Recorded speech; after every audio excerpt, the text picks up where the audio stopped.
Now, Robbie Lawlor is alleged to have said these are from Keith as he shot Owen Maguire in July 2018.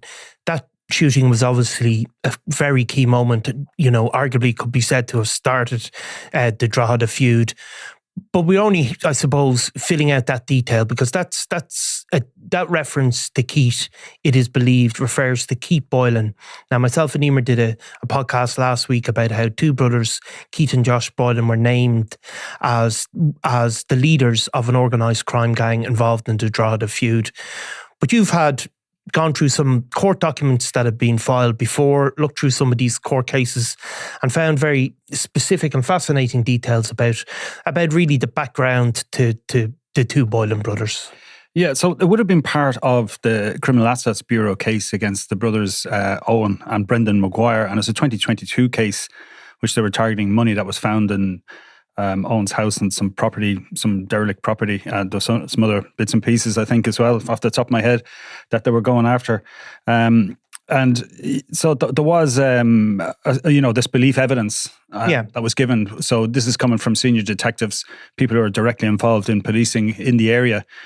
And they would have been given the background to the whole criminality of the Maguire brothers. But part of this, or a crucial part of this, was this feud that the Maguires were involved with, which we were at the time, or a lot of time it's been reported as the anti-Maguire faction. We were unable to name the Boylans at the time for various reasons. Robbie Lawlor is alleged to be the gunman who tried to kill Owen Maguire in July 2018, shot him a number of times, and allegedly had said these are from Keith. Yeah, and it was referred to then that the Keith involved is Keith Boylan, who last week, as you know, was named along with his younger brother Josh as the kind of the leading members of the organised crime group who have been in opposition to the Maguires throughout the. I suppose it kicked off really with the shooting. In 2018, there was some tensions before. I mean, they were pretty much, from what we understand it pretty much involved in the same wider group that were selling drugs in Drogheda and the northeast of the country and further afield. And obviously, whichever way you want to look at it, one crowd felt the other crowd were getting too big for their boots, and there was a kind of a falling out. So you had this attempt to kill Owen Maguire, but you also had an attempt to kill his brother Brendan a short time, a couple of months after that. But you also had attempts to kill Keith Boylan in particular. I suppose the Maguires would have been more, the Maguire gang would have been the established drug dealing gang in the Drogheda area, and the Boylans would have started off as very much junior members of that organisation. They would be like a decade younger, I suppose, than Owen Maguire and his brother. So they would have grown up with them, and certainly people like Paul Crosby, who was a very close associate of the Boylan brothers, they would have. He would have been really a runner for the Maguire gang back in the day. Now he's currently serving a lengthy sentence for his role in the murder of Cian Mulready Woods.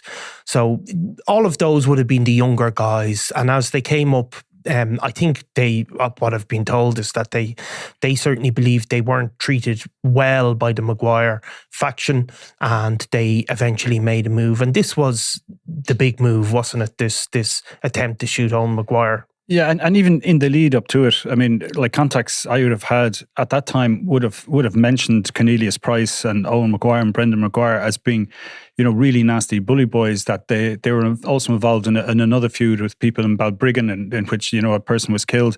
They were pretty violent. There was even some of their own relations were targeted by this faction if they felt they couldn't trust them or had held out on them or whatever. There was petrol bomb attacks and so on. So obviously, the Boylan faction, as you say, weren't particularly happy working for this kind of management style, I guess, and wanted to strike out on their own. So obviously this was an attempt to kind of, I suppose, cut off the monster's head and pretty much take over on their behalf. But I mean, they were quite. Like for a while, we were looking at this feud thinking, God, it's lucky there's been no fatalities, because there was what looked like genuine attempts to kill each other. I mean, with both the Maguire brothers being shot, but you also had Keith Boylan was shot at as well and that would have been in June 2019. Yeah, because we didn't hear so much of these things because, of course, they didn't all get reported to the police. Certainly people weren't making statements about being shot at. But this is they have some fascinating detail, again, in these court documents. Yeah, and I suppose when they tried to shoot him, they were talking about he was driving, he was on his way. This is June 20 in 2019, and it mentions that Keith Boylan was driving his vehicle towards his sister's house when a dark-coloured vehicle approached him from behind. A number of shots were fired from a second vehicle, and he was struck in the chin and shoulder. And now he was able to drive, as they put it, aggressively from the scene and made his way to hospital. He sustained minor injuries, but he refused then to cooperate any further with Gardaí. He wasn't giving them any information. And there was another previous an attack, that a car that was associated to a woman who was close to him at the time, that was found. There was something on fire in the exhaust pipe. By the time I think the bomb squad came, it had gone out, but it was actually a viable pipe bomb which had been put into the car. And they believed again that this was, the Price Maguire gang were having a go at the Boylans. And this again was in November 2018. Like, there was quite a lot around that time. Immediately after. Immediately after Owen would have been shot, say in July 2018. Yeah, because there was quite a number of incidents. There was an innocent taxi driver shot when I think it was Paul Crosby who was the passenger in the car at the time. It was presumably the target, and an innocent person then got hit. And there was various kind of innocent relatives. There was a lot of vehicles burnt out and petrol bomb attacks, and it was it was a really frightening, nasty level of violence. And as well, there was things like what some of these the details that we saw in the cab case. For instance, there was this technique that the Maguire faction liked to use of loading up a car with petrol bombs and gas cylinders. And there was at least 3 occasions where these were found. And on one occasion, one did explode, but it was had been already intercepted by members of the Boylan gang. So there was a real viciousness, and as we were saying at the time, if you remember, we're lucky. It's amazing how nobody at that point had been killed at that point. Because although it's quite a regional dispute in that the Maguires very much were pretty much Drogheda based, and so were the Boylans in part. But what you actually had was these other more sinister characters as well playing a role. Obviously, one of them being Robbie Lawlor, who was closely associated with the Boylans, and then Cornelius Price. While it is at some point described as the Price Maguire organised crime gang, he was probably slightly separate and maybe even had his own sort of connections and his own operation, though very obviously closely aligned with the Maguire faction. I mean, Cornelius Price, I think, would have been in prison for some of this and coming out, similar to Robbie Lawlor, who was also serving some prison sentence and also on remand then for other charges. So I think when Robbie Lawlor came out, it certainly escalated the whole situation. Yeah, I mean, there was, I suppose, it needed a lot of policing. I mean, they had to move in I think, was it the ERU or one of the armed units anyway, were moved to the town, and there was something like an extra 25 probationer guards were brought in to kind of assist the manning levels in the town. And it took that kind of level of attention in 2019 to try and, I suppose, to bring it down to, a level where there wasn't incidents every day, which was at one point. I mean, I think at one stage, wasn't there a protest by about 500 people in the town about, the lack of, I suppose, of getting to grips with the situation, that people have had to deal with this. I mean, there was things like, I don't know if you remember, there was a shooting at Hardman Gardens, and that was in, I think, April 2019. I remember I went to the scene in the aftermath to see if anyone would speak to me, which, well, they didn't. Yeah. But that was a couple of, again, I think it was a fairly innocent guy who was working on a site or working there or working for one of the presumed targets, but he was shot in the ankle. Yeah. But again, it was a reckless kind of opening fire on a house with no kind of real...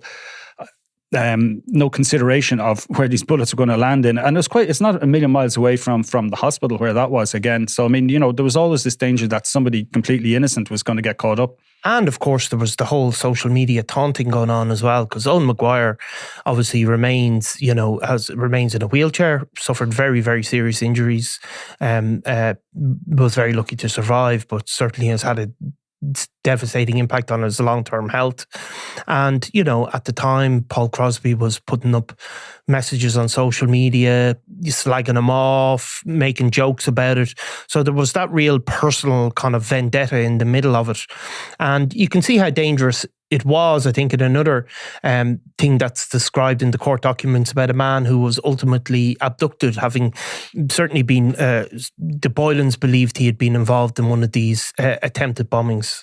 Yeah, this is the case where a man called Aaron Rochford was, he was the victim in this case, and there was a couple of people, have been imprisoned for their roles in this. But what was said in relation to that case in the documents was that the Gardaí were made aware near a boxing club that there was a car on fire, and they discovered then it was one of these cars where it had the two gas cylinders in it. One of them had exploded. And then they got a call to say that Josh Boylan had been seen taking a man out of a car at a house in Moneymore.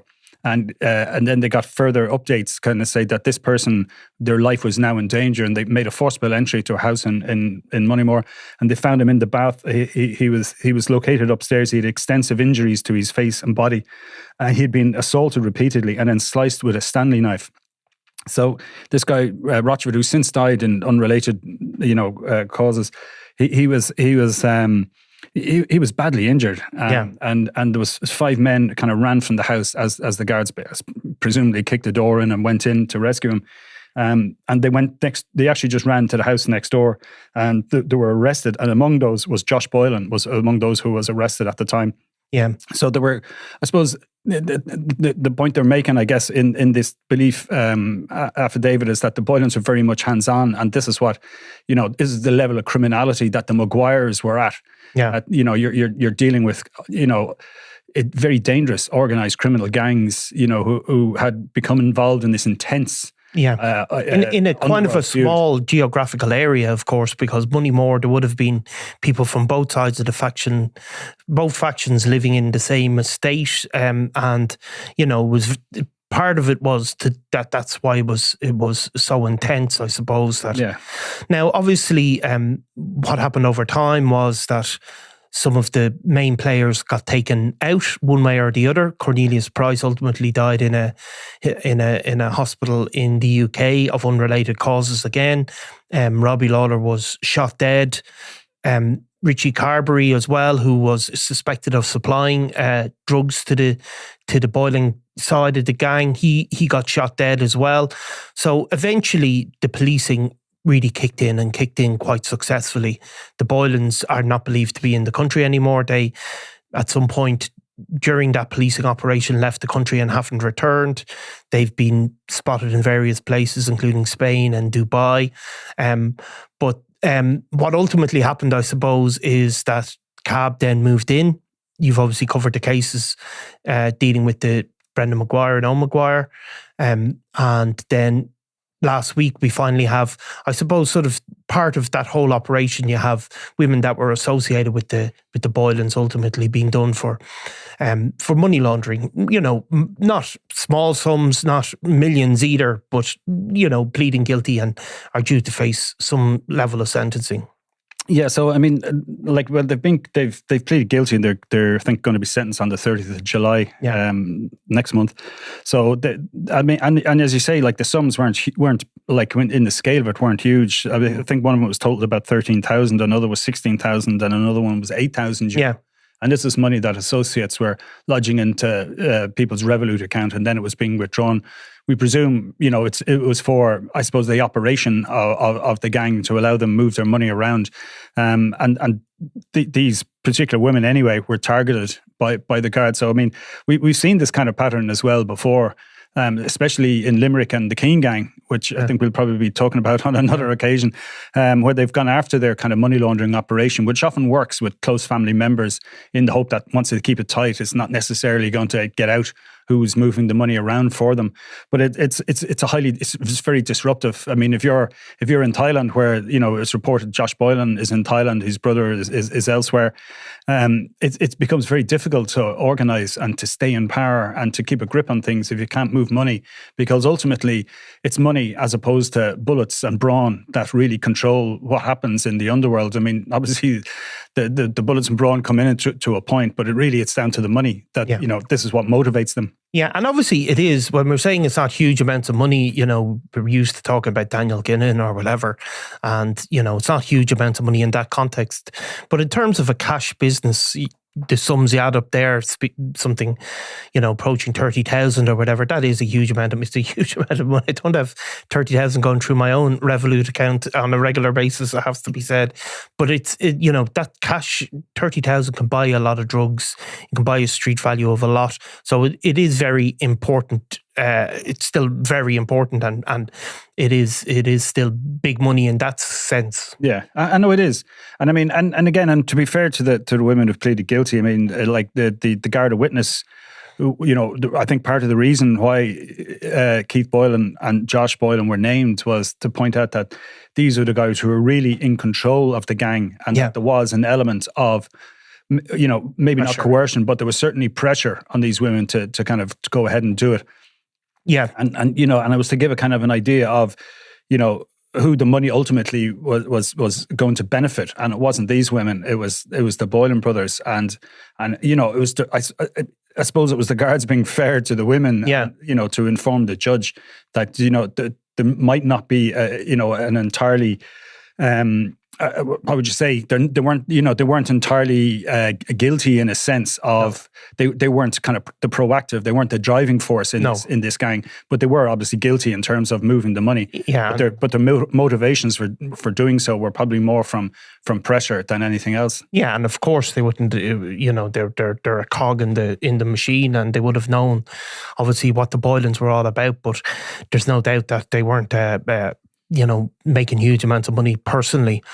I mean, also in some of those affidavits, it's nearly 6 years ago, some of these murders, but there's one murder in particular that I always remember, the murder of a guy called Keith Brannigan, and that is also referred to. He was shot dead at a caravan park. He seems to have been, while he may have been on the fringes of some of this gang, a large part seems to have been that he was shot because of his friendship, really, with the Boylans. Yeah, and I mentioned that he was, he was a friend of Keith Boylan. Yeah, and again, it was one of these reckless attacks. It was, they believe it was an automatic, submachine gun that was used. That there was a number of shots fired. Yeah, and it was at this, it was at a caravan park. It's where people are on holidays, where people, go with their families. And you could see, remember pictures of the scene. There were bullet holes in cars unrelated to, Mr. Brannigan. So I mean, anybody could have been hit that day. And again, this was part of it. I mean, depending on who you read, they suggest that there was 4 murders related to the feud, but the fact is, it's probably just 2. Yeah. Because Robbie Lawlor his murder was unrelated really to the feud, and as far as we understand, and the same with Richie Carberry. Although he had been targeted as part of the feud initially, there was an attempt to shoot him in March 2019, but he was then, and that was they believe by the Price Maguire faction, and he was then shot then later, but we think that's to do with a North Dublin-based gangster. Yeah, but I mean, I think the real truth of it all is that it's a complex story, and that behind it all, the role of a gangland criminal known as Mr. Big, he's played a role in this whole Drogheda feud, maybe not in a very direct way, but he certainly was somebody who was very close to Cornelius Price, somebody who had wanted to kill Robbie Lawlor. He was somebody who was in dispute with Richie Carberry. Richie Carberry was from a similar part of North Dublin, but had been very much involved in drugs trafficking for a long time, and absolutely was believed to have become the alternate supplier to the Boylans, where the Maguire Price faction still generally relying on the Mr. Big network. So although you could say there's 2 direct shootings, Mr. Big played a role in that whole feud, and it's definitely a complex thing. Like all of these things are, you can oversimplify it, but you can, his role definitely is there. It's interesting, I suppose, that 2 of the guys who did end up dead, Cornelius Price and Robbie Lawlor, they were 2 of the most dangerous people in gangland to emerge this century, really. I mean, both key suspects in savage murders in the case of Robbie Lawlor, Keane Mulready Woods, but in the case of Cornelius Price, the death of a man and his pregnant girlfriend. Willie Mahon and Anna Varslan. And again, you know, that and they're still missing. You know, and this couple, they believe, you know, they were going to leave the compound or the yard where Cornelius Price lived, and they had a trailer there. And were planning to move. He wanted to get away from the gang at this stage. This is the report. But apparently they were beaten to death, and their bodies disposed of, which still haven't been found. And Willie's father, his parents have since pretty much campaigned to kind of keep it alive. You know, the whole investigation going, and they've been targeted. And there was even an attempt to dig up the grave of another son who died, you know, in natural causes, completely separately again, but like in an attempt to kind of terrorize the family. And you know, and there was just, I think is it 6 murders or something that you know, Cornelius Price has been linked to. It's something, you know, there's quite a nasty history there, and it's you know, and when you tie in the likes of Robbie Lawlor on the other side, and the whole way Keith Mulready Woods met his death. I mean, like, you know, his body parts were found in 3 different locations. I mean, it was to the point where no cause of death could be determined. You know, like there was, you know, and there was even some kind of really, I suppose, callous markers to it, in that Robbie Lawlor had been caught on video. He'd been threatened by a couple of guys after he came out of prison, ended up losing his flip-flops, and some of the body parts were found in a bag in Coolock. There was a pair of flip-flops which was seen as a message not to cross them. You know, and then there was other body parts found in a burning car or burnt out car. And then, you know, his torso was found then close enough in Moneymore in I think in a field or a football field or somewhere like that in Drogheda. And, you know, it was a gruesome crime. I mean, you're talking about a teenager. Now, he may well have been, you know, he was involved. He'd been kind of, I suppose, groomed really to some extent, but he was involved with gangland, but was lured to his death.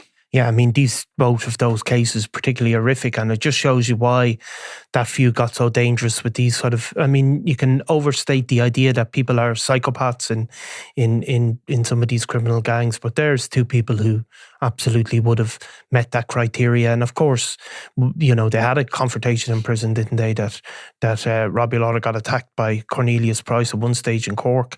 So, you know, those people were on maybe even more than the fringes, but they certainly escalated that. But things do seem to be a lot better, a lot quieter in Drogheda, and the town has moved on, as some of these people have been either left the country, ended up in prison, or ended up dead. Yeah, and we know there was attempts to extradite Brendan Maguire back. We covered a bit of that until we got told by the judge in the UK we couldn't cover it anymore. Okay. But we were able to talk about up to the point where we did. And, you know, and we heard in some of those, in some of that extradition case, that we were able to publish details, you know, about him being shot. And he was, Brendan Maguire was he was making the point that he shouldn't be sent back to Ireland because his life would be in danger. And he talked about, you know, still, you know, suffering tremble in his arm from the nerve damage done. He talked about another time on 2 occasions people came to attack him, and only his dog was there, that his dog chased them off. Right. That people had pointed you know, a weapon at his house one time, but again the dog scared him off. And even in the stuff about the Boylans, again, like there's a whole litany of incidents that are mentioned in the cab papers, like about, you know, and it's all the background, and it's both the Boylans and the Maguires attacking each other, and relatives and people they perceived to be connected even though they were innocent. And there's a number of instances where, you know, the guards are saying they were aware of burn damage to a house that appeared to be from a petrol bomb, which means it wasn't reported. No. There was a lot of these incidents just weren't getting reported to the guards because people were keeping their mouth shut or were frightened, didn't want to draw any more attention on themselves. And but the actual level of the targeting and kind of the near misses that happen it's quite frightening. It's quite astounding. Yeah, it was incredible. It was just more or less constant. So, but it's good to see the town has kind of come through it, and it just shows you how sometimes these policing operations really can make a difference. Thanks, Eamon, and we'll come back to it no doubt again. No worries. Thanks. Cheers now. I'm Nicola Tallant and you're watching Crime World, a podcast about criminals, drugs and the underworld in Ireland and across the globe. Make sure you subscribe to our channel and turn on notifications so you can be the first to watch all our latest episodes. You can also listen wherever you get your podcasts.